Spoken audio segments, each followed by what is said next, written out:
Hi friends, రోజుకు ఒక మంచి మాటలో ఈరోజు మరొక జీవిత సత్యం. ఈరోజు మనస్సు అమృత కలశం అంటారు. అది ఎంతవరకు నిజమో తెలుసుకుందాం.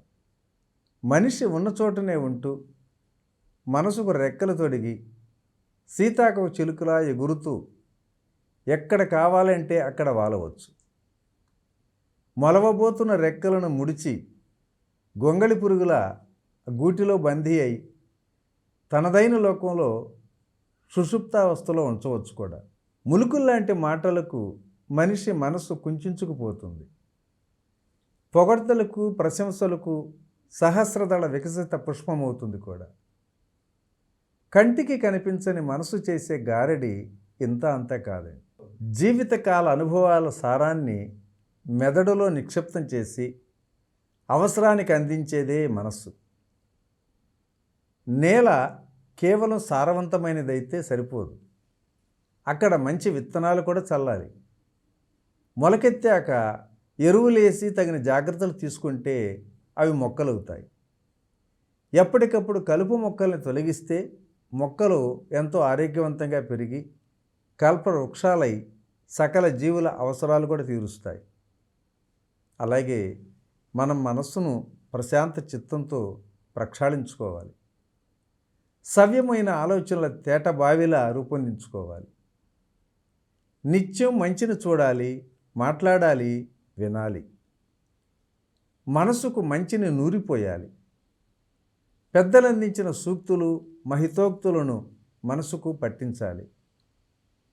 కళ్ళతో చదివిన, చెవులతో గ్రహించిన పురాణ ఇతిహాసాలతో మనసులోని మాలిన్యాన్ని తొలగించుకోవాలి. మనసంటే నిర్మల ఆకాశంలా, నిశ్చల తటాకంలా, స్వచ్ఛమైన ముత్యంలా ఉండాలి. మనిషి ఉత్తముడిగా, ఉన్నతుడిగా సమాజంలో మనగలటానికి లోపల దీపంలా వెలుగు వెదజల్లుతున్నటువంటి మనసు కారణం.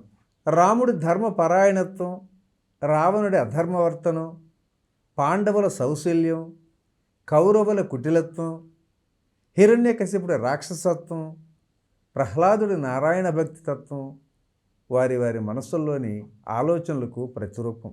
దానగుణానికి, సత్యసంధతకు, రుజువర్తనకు మూల కారణం మనస్సే. నీరు పల్లానికి ప్రవహించినట్లు, గాలి పీడనానికి లోనైనట్లు, నిప్పు గాలి వాలును అనుసరించినట్లు మనస్సు నిరంతరం పరిపరి విధాల పోతూనే ఉంటుంది. మనసును నియంత్రించటం అనుకున్నంత సులువు కాదు. పట్టులో ఉన్నట్లే ఉండి గుప్పెట్లో ఉన్న విసుగులా జారిపోతుంది.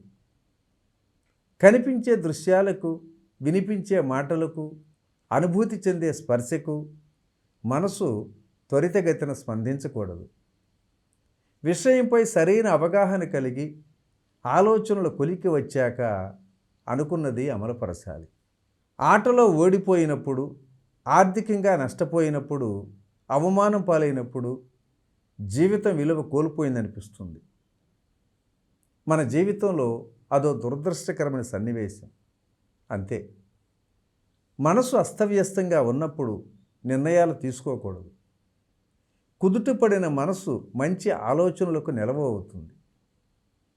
మనిషి సక్రమ మార్గంలో సంచరించేందుకు సహకరిస్తుంది. సముద్రంలో పడిన కెరటం తర్వాత ఆకాశాన్నంటే కెరటం వచ్చి తీరుతుందన్నది ప్రకృతి పాఠం. ఇది మనసులో పెట్టుకుంటే అనాలోచిత నిర్ణయాలకు అవకాశం ఇవ్వరు కూడా. మనసు మర్మాన్ని తెలియచేసే మార్గాలను జ్ఞానులు ఎన్నో చూపారు. స్వయం కృషితో మనసు గుట్టు తెలుసుకోలేకపోయినా కనీసం పెద్దలు చూపిన మార్గంలో నడుస్తూ మనసును అమృత కలశం చేసుకోగలిగితే మానవ జన్మ ఎంతో అర్థవంతం అవుతుంది కూడా. ఓకే ఫ్రెండ్స్, మరి ఈరోజు ఈ మంచి మాటను ఇంతటితో ముగించుకుందాం. రేపటి రోజుని మరొక అద్భుతమైన జీవిత సత్యం ద్వారా కలుసుకుందాం. Okay, thank you. ఇట్లు మీ రామిరెడ్డి, మానస సరోవరం. ఉన్న స్థితి నుంచి ఉన్నత స్థితికి తీసుకువెళ్లే మార్గాన్ని సూచించే అద్భుతమైన కార్యక్రమాలను అందిస్తున్న PMC ఛానల్ కు మీ వంతు సహకారాన్ని అందించండి. The PMC trust. Google pay, phone pay number 8977009932.